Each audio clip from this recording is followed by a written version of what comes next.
Assalamualaikum warahmatullahi wabarakatuh. Perkenalkan, nama saya Nabila Fitri Amalia dari kelas TE 3A Politeknik Negeri Cilacap.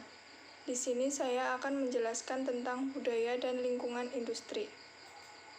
Jadi, budaya organisasi yaitu suatu simbol nilai yang mencerminkan bagaimana pekerja bertindak sehingga hal itu akan mampu membedakan suatu organisasi dengan yang lainnya. Budaya organisasi tersusun oleh 7 dimensi.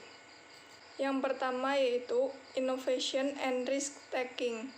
Perusahaan yang berkarakteristik inovasi dan pengambilan resiko haruslah perusahaan yang fleksibel, cepat beradaptasi, berani bereksperimen dengan ide-ide baru, dan berani mengambil resiko dalam pekerjaan.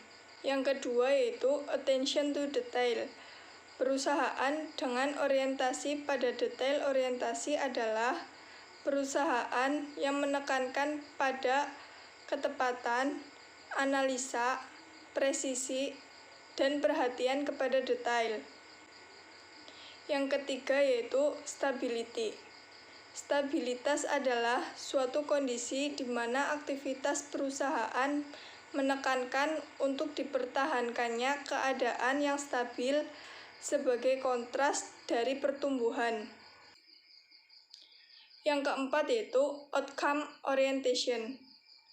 Framework dari OCP atau Organization Cultures Profile menerangkan budaya outcome orientation yang menekankan pada penghargaan, hasil, dan aksi. Karena itulah, maka hal-hal tersebut merupakan nilai-nilai yang penting dan dijunjung tinggi. Yang kelima yaitu organization culture. Budaya organisasi mengacu pada kepercayaan dan prinsip organisasi tertentu yang memiliki dampak yang mendalam terhadap karyawannya dan hubungan antara karyawan dengan manajemen maupun dengan karyawan yang lainnya.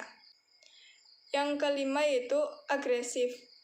Perusahaan yang menganut budaya agresif menjunjung nilai kompetisi dan ingin selalu unggul dibandingkan dengan pesaingnya.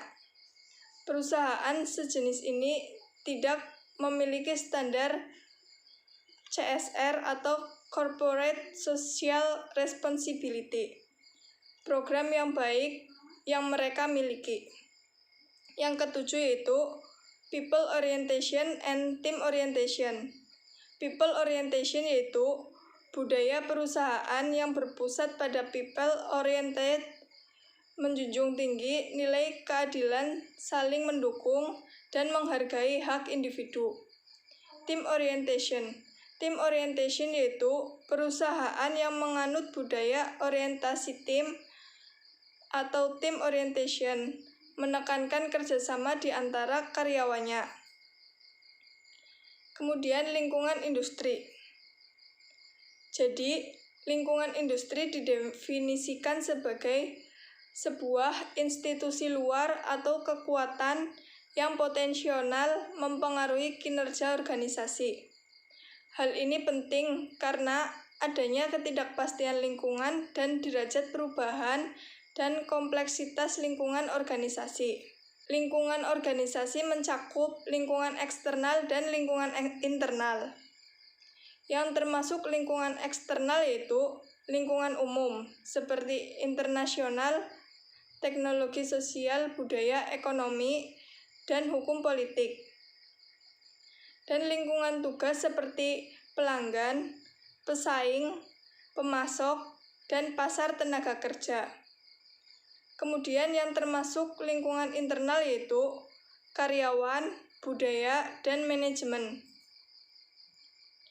Yang dimaksud dengan lingkungan eksternal adalah seluruh elemen yang terdapat di luar batas yang memiliki potensi untuk mempengaruhi organisasi. Lingkungan umum adalah lapisan lingkungan eksternal yang mempengaruhi organisasi secara tidak langsung atau dapat dikatakan sebagai lingkungan makro.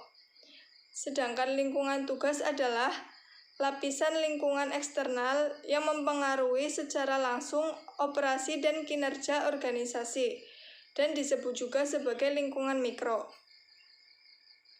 Jadi, apabila faktor eksternal berubah dengan cepat, maka organisasi akan mengalami ketidakpastian yang sangat tinggi. Perusahaan harus melakukan usaha agar dapat beradaptasi dengan perusahaan yang cepat di lingkungannya. Strategi-strategi yang harus dilakukan untuk beradaptasi dengan perubahan ini yaitu peranan lintas batas, kemitraan antar organisasi, dan merger atau usaha patungan. Kemudian, budaya adalah sekumpulan nilai kunci, keyakinan, pemahaman, dan norma pokok yang dibuat, disepakati bersama, dan dipatuhi oleh seluruh anggota organisasi. Tingkatan budaya organisasi ada 3, yaitu yang pertama, budaya organisasi yang tampak atau visible. Yang kedua, budaya organisasi yang tidak tampak atau invisible. Dan yang ketiga, keyakinan yang paling dalam atau asumsi-asumsi yang tersembunyi.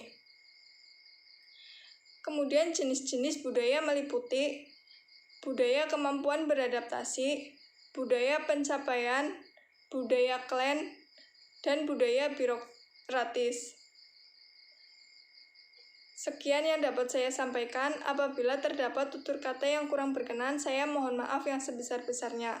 Wassalamualaikum warahmatullahi wabarakatuh.